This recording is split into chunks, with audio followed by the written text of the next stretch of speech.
on my first ever photography zine, which has been one of created the my most first photography zine, 30 days in Dans cette Mexico. vidéo, je voudrais vous apprendre à faire un zine photo. Donc je vais vous donner. This is my first ever photography zine.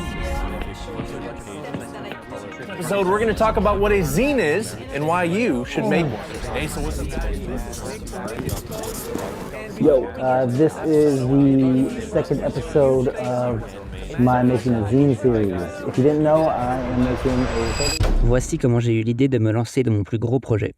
I rise and I wake and I gotta go get it. I'm making my bed and it's straight to the digits. Joke up a joker, say shit is acidic. À mon retour du Japon, j'avais énormément de photos et de vidéos, et il m'a fallu un bon moment pour trier tout ça. Mais je me suis rendu compte que j'avais plein d'images qui me plaisaient et qui pourraient s'assembler et se compléter pour créer un vrai projet, et pas un simple post sur Instagram.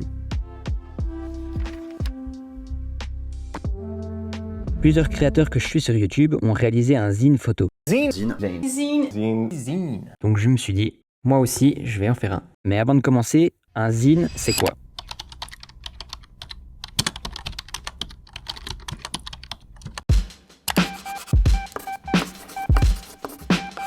Un zine est une œuvre autopubliée à faible tirage, composée de textes et d'images originaux ou appropriés, généralement reproduits via une photocopieuse. Maintenant qu'on a les bases, le projet peut commencer. Étape 1, la sélection. À partir d'un dossier dans mon disque dur, il fallait que je fasse un tri pour garder seulement les images qui pourraient fonctionner dans ce projet. Mais après un certain temps passé devant mon écran, j'avais une sélection d'environ 70 images. Maintenant, pour continuer la sélection, trouver des paires et essayer des layouts, j'ai décidé d'imprimer les photos. Donc j'ai utilisé l'application Cheers, qui offre des photos de qualité plutôt rapidement. Étape 2, inspiration. Ok, donc pendant que j'attends la livraison des photos, je vais un peu me documenter pour trouver l'inspiration du design final. J'ai passé beaucoup de temps à regarder plein de livres photos, parce qu'ils montrent comment organiser des images en séquence et créer des histoires, mais aussi parce que ça donne des idées de layout. Ensuite, j'ai aussi utilisé Pinterest. Pinterest, c'est vraiment génial parce qu'on y trouve tout ce qu'on cherche et avec plein d'alternatives totalement différentes.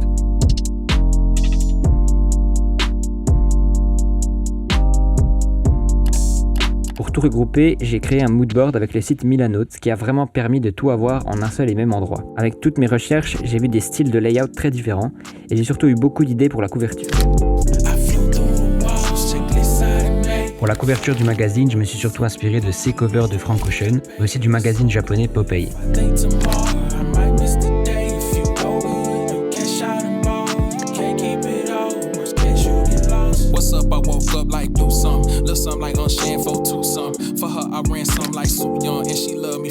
Bon, même si je les ai déjà vus plusieurs fois, je vais encore regarder les vidéos YouTube pour m'assurer que j'ai bien tout compris et pour recevoir une dernière dose de créativité.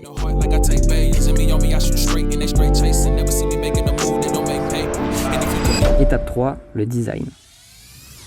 Ça y est, les photos sont enfin arrivées.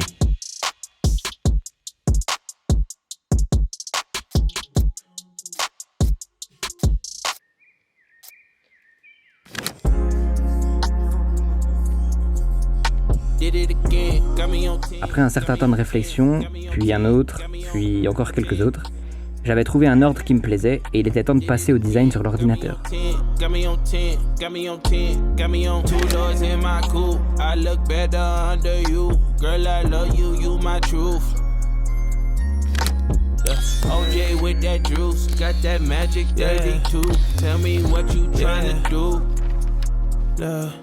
Look, I'm hotter than 10. Check out my phone and you calling again. Pull up outside and you all in the bend. Keeping it up, I don't need the extends. Running it back and again and again. Did it so good, got you telling your friends. You late for work, stuck in traffic again. Do not disturb, now we off of the grid.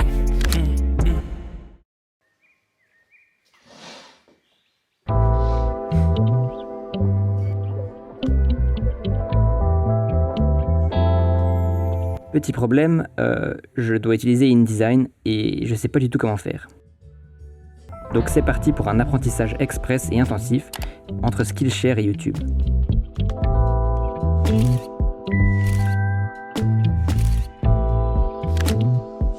On this episode, we're going to go into probably the most requested episode. We're going to go into an InDesign tutorial on how to lay out and design your zine, export it, and get it ready to go off for print. Ok, maintenant je suis prêt et c'est reparti pour plusieurs jours de design.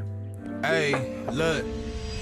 Labels blowing up my line and got me missing calls. Told her you ain't gotta hit me till you licking balls. Feel like ZVF, baby, I be cooler than the mink weather. Make a coke bottle, give me brains till I think better. Back up on my. Des fois ça me plaît, des fois ça me plaît pas. Je me laisse un peu de temps entre chaque session pour avoir un regard nouveau à chaque fois. Donc ça me prend un sacré bout de temps.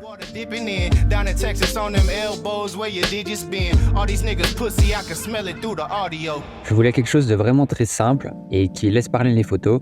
Donc j'ai volontairement pas mis de texte pour accompagner les images, mais j'en ai quand même mis un au tout début du zine qui explique un peu le projet et le voyage. Finalement, j'arrive à un truc qui me satisfait, donc je contacte un imprimeur. Pour l'impression, je suis passé par l'entreprise XYZ parce qu'ils s'y connaissent bien dans le monde des zines et j'ai beaucoup entendu parler d'eux en regardant les vidéos sur YouTube. Ils sont vraiment super cool, à l'écoute et ils savent nous conseiller quand on sait pas vraiment quoi faire. Vraiment un grand merci à eux. Je fais quelques dernières retouches et finalement, j'envoie. Il manquait quelque chose à ce projet et je trouvais qu'il fallait rajouter quelque chose, apporter une petite touche personnelle.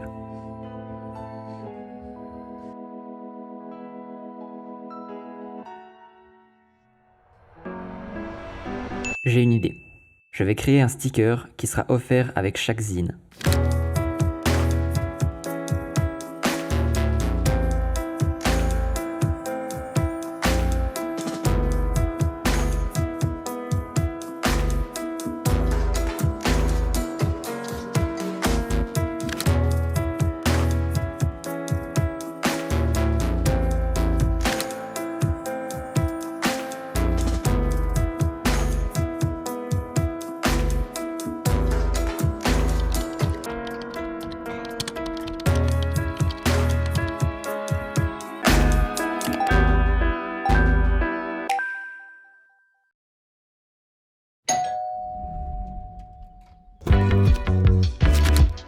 Après tous ces mois de travail, mon plus gros projet est enfin terminé.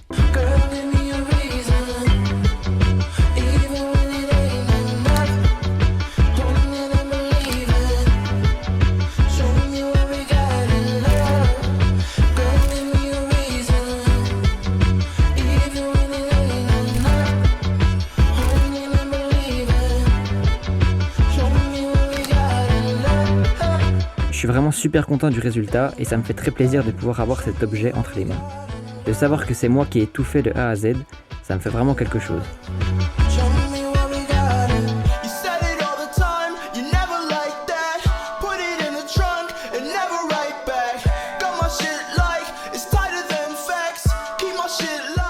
Donc si vous êtes intéressé par ce zine, que vous aimez les livres et la photo, que vous voulez me soutenir en faisant un peu partie de l'aventure, et que ce projet vous a intéressé, vous trouverez un lien en description pour commander votre exemplaire. Merci pour votre soutien et vos retours, j'espère que ça vous a plu. Abonnez-vous pour connaître la suite de mes aventures et likez la vidéo si elle vous a plu.